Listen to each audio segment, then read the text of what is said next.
بسم اللہ الرحمن الرحیم۔ شروع اللہ کے نام سے جو سب پر مہربان ہے، بہت مہربان ہے۔ سبح اسم ربک الاعلی الذی خلق فسوى والذی قدر فہدى والذی اخرج المرعى فجعله غثاء احوا۔ اپنے پروردگار کی تسبیح کرو جس کی شان سب سے اونچی ہے، جس نے سب کچھ پیدا کیا اور ٹھیک ٹھیک بنایا، اور جس نے ہر چیز کو ایک خاص انداز دیا پھر راستہ بتایا، اور جس نے سبز چارہ زمین سے نکالا پھر اسے کالے رنگ کا کوڑا بنا دیا۔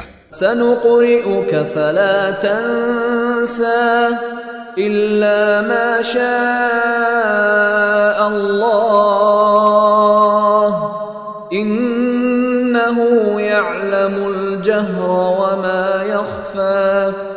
اے پیغمبر، ہم تمہیں پڑھائیں گے پھر تم بھولو گے نہیں، سوائے اس کے جسے اللہ چاہے۔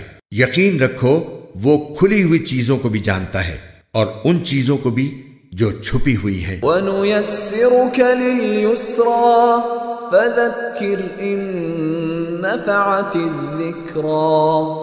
اور ہم تمہیں آسان شریعت پر چلنے کے لیے سہولت دیں گے، لہذا تم نصیحت کیے جاؤ اگر نصیحت کا فائدہ ہو۔ سَيَذَّكَّرُ مَن يَخْشَىٰ وَيَتَجَنَّبُهَا الْأَشْقَى الذي يصلى النار الكبرى ثم لا يموت فيها ولا يحيا۔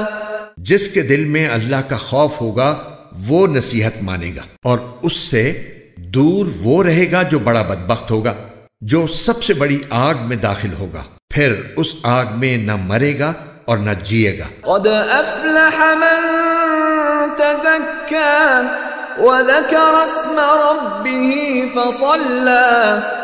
فلاح اس نے پائی ہے جس نے پاکیزگی اختیار کی اور اپنے پروردگار کا نام لیا اور نماز پڑھی۔ بل تؤثرون الحياة الدنيا والآخرة خير وأبقى إن هذا لفي الصحف الأولى صحف إبراهيم وموسى۔